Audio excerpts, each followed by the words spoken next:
ప్రభునందు ప్రియమైనటువంటి నాతోటి దేవుని పిల్లైనటువంటి మీ అందరికీ మన ప్రభువును రక్షకుడైన యేసుక్రీస్తు నామములో వందనాలు తెలియజేస్తూ ఉన్నాం. అలాగే నేను పనిచేస్తున్నటువంటి హనుమాన్ జంక్షన్ వీరమ్మగుంట క్రీస్తు సంఘాల తరపున మీ అందరికీ వందనాలు తెలియజేస్తూ ఉన్నాం. నాతోటి ప్రియమైన దేని పెట్టారా, ఈరోజు ఆదివారము ప్రభుదినం కనుక ఈరోజు మనము ఒక ప్రత్యేకమైనటువంటి అంశాన్ని గురించి మనం ఆలోచించేద్దాం, నేర్చుకుందాం. నాతోటి ప్రియమైన దేని బిడ్డారా, అనుదినము దేవుని యొక్క వాక్యాన్ని వినడం, అనుదినము దేవుని యొక్క వాక్యాన్ని ధ్యానించడం అనేటువంటిది దేవుడు మనకి ఇచ్చేటువంటి గొప్ప భాగ్యం. కనుక దేవుని వాక్యాన్ని ధ్యానించండి, దేవుని వాక్యాన్ని ఆలకించండి, దేవుని పొంది దేవుని చేత ఆశీర్వదింపబడాలని మీ అందరినీ ప్రేమతో కోరుతూ ఉన్నాం. ఈ సమయంలో మనం నేర్చుకోబోయేటువంటి అంశం ఏంటంటే భక్తి స్వభావాన్ని గురించి మనం ఆలోచించేద్దాం. లేక మన భక్తి స్వభావం ఎలా ఉండాలి, అసలు ఏ స్వభావమో భక్తి స్వభావమో అనే విషయాన్ని మనం ఆలోచించేద్దాం. ఈ లోకంలో చాలా మంది ఏమనుకుంటున్నారంటే, నేను బాగా పాటలు పాడతాను, నాది భక్తి స్వభావమే అనుకుంటున్నారు. మరికొంతమంది నేను బాగా అనర్గళంగా వాక్యం చెప్పగలను, నాది భక్తి స్వభావమే అనుకుంటున్నారండి. ఇంకొంతమంది నేను బాగా ప్రార్థన చేయగలను, నేను కూడా భక్తి స్వభావమే అనుకుంటున్నారండి. మరికొంతమంది ఏమనుకుంటున్నారంటే, నేను అందరికంటే ఎక్కువ సార్లు గ్రంథాన్ని చదివాను, నాది భక్తి స్వభావమే అంటున్నారండి. నాతోటి ప్రియమైన పెట్టారా, ఇవన్నీ ఒకసారి మనం పక్కన పెట్టి అసలు భక్తి స్వభావం అంటే ఏంటి? నువ్వు బైబిల్ చదివినంత మాత్రాన, ప్రార్థన చేసినంత మాత్రాన, వాక్యం చెప్పినంత మాత్రాన నీ స్వభావము భక్తి స్వభావం అయిపోదు. భక్తి స్వభావానికి కొన్ని ప్రత్యేకమైనటువంటి అర్హతలు ఉన్నాయి.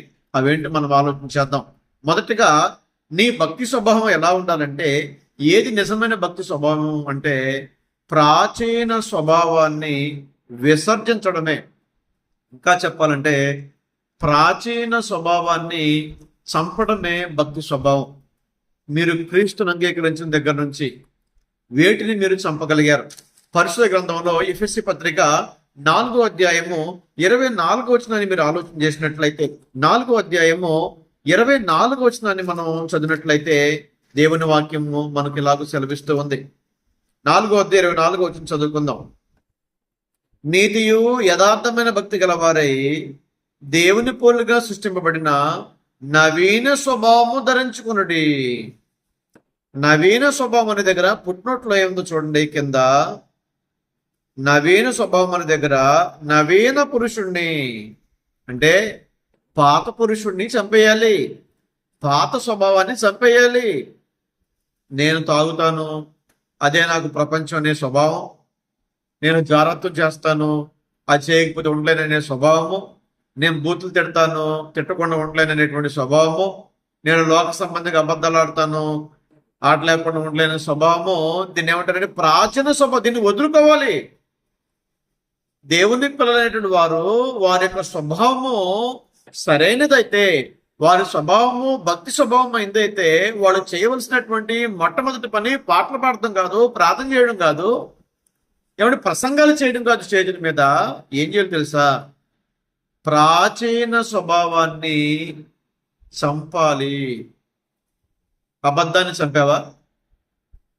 మోసాన్ని చంపావా? జారత్వాన్ని చంపావా? బూతులు తిట్టడాన్ని చంపావా?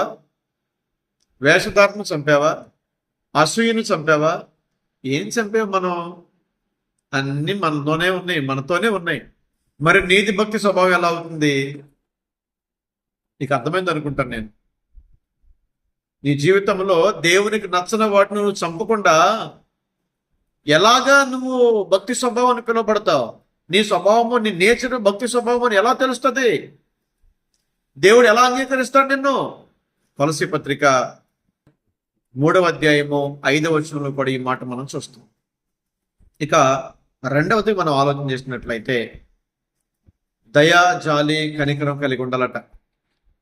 నీ స్వభావము భక్తి స్వభావం అయితే నీలో ఉండాల్సినటువంటి మరొక నేచర్, మరొక స్వభావం ఏంటో తెలుసా? దయ, జాలి, కనికరం. కనికరం లేని వారిని దేవుడు క్షమించడం. ఇతరులను క్షమించేటువంటి మనసు నీలో లేకపోతే నిన్ను దేవుడు ఎలా క్షమిస్తాడు? క్షమాపణ అడిగినప్పుడు క్షమించకపోవడం కూడా పాపమే. నీ సహోదరుడు బాధలో ఉన్నప్పుడు నీ సహోదరుని మీద జాలి, దయ, కనికరం చూపించకపోవడం పాపమే. నీ సహోదరుడు దిగంబరుడు అయినప్పుడు నీ వస్త్రాన్ని ఇవ్వకపోవడం పాపమే. నీ సహోదరుడు ఆకలితో ఉన్నప్పుడు తన ఆకలి తీర్చకపోవడం పాపం. అది భక్తి స్వభావం ఎలా అవుతుంది? కఠిన స్వభావం, మూర్ఖ స్వభావం అవుతుంది, కఠిన స్వభావం అవుతుంది. దాన్ని పాప బుద్ధి, జబ్బు బుద్ధి అంటారు దాన్ని. అలా ఉండకూడదండి. యాకోబు పత్రిక 1వ అధ్యాయము 27వ వచనంలో అసలు నిజమైనటువంటి భక్తికి యాకోబు గారు నిర్వచనం చెప్పారండి. అసలు ఏది నిజమైన భక్తో దానికి సరైనటువంటి నిర్వచనం ఆయన చెప్పినట్లుగా చూస్తూ ఉన్నాం. 1వ అధ్యాయం 27వ వచనంలో, తండ్రి అయిన దేవుని ఎదుట పవిత్రమును నిష్కలంకమైన భక్తి ఏదనగా, ఏది కలంకం లేని భక్తి ఏదంటే, దిక్కులేని పిల్లలను, విధవరాండ్రను వారి ఇబ్బందుల్లో పరామర్శించుటయు. ఏది నిజమైనటువంటి భక్తి, ఏది కళంకం లేని భక్తి అంటే, దిక్కులేని పిల్లలను, విధవరాండ్రను వారి ఇబ్బందులలో వారిని ఆదరించడం, వారి పట్ల కనికరం చూపడం, వారి పట్ల జాలి చూపడం, వారికి సహాయం చేయడం, అదే కళంకము లేని భక్తి.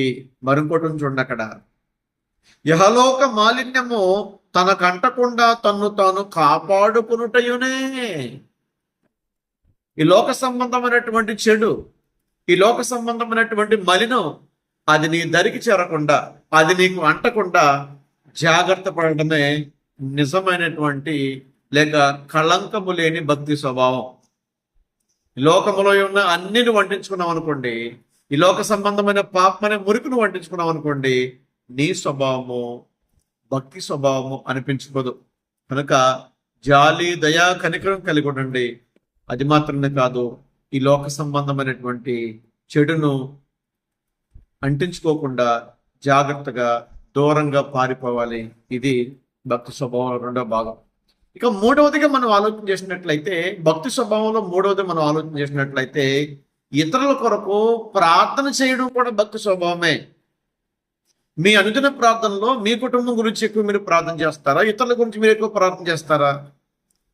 మీ కుటుంబం గురించి ఎంత తక్కువ చేస్తే అంత మంచిది, ఇతరుల క్షేమం కోసము ఎంత ఎక్కువ చేస్తే అంత మంచిది. ఈరోజు నువ్వు ఇతరుల కోసం ప్రార్థన చేస్తున్నావా? నీ కోసం ప్రార్థన చేస్తున్నావు. నీ కోసం, నీ ఆరోగ్యం కోసం, నీ భర్త కోసం, లేకపోతే నీ కుటుంబ భవిష్యత్తు కోసం, నీ పిల్లల కోసం, నీ క్షేమం కోసం, దీని గురించి నువ్వు ప్రార్థన చేస్తావు. కానీ నీ సహోదరుల గురించి నువ్వు ప్రార్థన చేస్తావా? నీ సహోదరు గురించి ప్రార్థన చేస్తావా? బాధలో ఉన్నవారి కొరకు ప్రార్థన చేస్తావా? అక్కర్లో ఉన్నవారి కొరకు ప్రార్థన చేస్తావా? నువ్వు ప్రార్థన చేయట్లేదంటే అక్కడ నీ స్వభావం ఏంటో తెలిసిపోతుందండి. తిమోతి రాసినటువంటి 2వ పత్రిక 2వ అధ్యాయం 2వ అధ్యాయం 1వ వచనంలో ప్రార్థన గురించి అక్కడ పౌలు గారు తిమోతికి తెలియజేస్తూ ఉన్నాడు. దాంట్లో మొట్టమొదటి మాట మనం చూసినట్లయితే, సంపూర్ణ భక్తియు మాన్యతయు కలిగి. ఏ భక్తట? నీ భక్తి సంపూర్ణమైనది అవ్వాలంటే, మాన్యత కలిగినటువంటి భక్తి అవ్వాలంటే, నెమ్మదిగా సుఖముగా నువ్వు బ్రతకాలంటే, అందరి కొరకు, ముఖ్యంగా అందరి నిమిత్తము ప్రార్థన చేయాలి. ఇతరుల కోసం నువ్వు ఎక్కువ ప్రార్థన చేయాలి. వారి క్షేమం కోసం నువ్వు ఎక్కువ ప్రార్థన చేయాలి. వారి అక్కర్ల కోసం నువ్వు ప్రార్థన చేయాలి. వారు ఎదుర్కొంటున్నటువంటి సమస్యల కోసం నువ్వు ప్రార్థన చేయాలి. అదే నిజమైనటువంటి భక్తి అని దేవుని వాక్యం తెలియజేస్తూ ఉంది. అది మాత్రమే కాదు, సంపూర్ణమైన భక్తి కూడా అదే అని దేవుని వాక్యం తెలియజేస్తాం. కనుక ఇతరుల కోసం మనం ప్రార్థన చేయాలి. ఇతరుల కోసం ప్రార్థన చేయకపోయినా పాపము అని సమూయేలు మొదటి గ్రంథం 12వ అధ్యాయం 22-23 వచనాల్లో మనం చూడొచ్చు. ఇతరుల నిమిత్తం ప్రార్థన చేయకపోవడం పాపమే. ఇతరుల కోసం ప్రార్థన మానేసి మీరు పాపాన్ని కట్టుకోవద్దు. నాతోటి ప్రియమైన వాటారా, 3 విషయాలు నేర్చుకున్నాం ఈరోజు.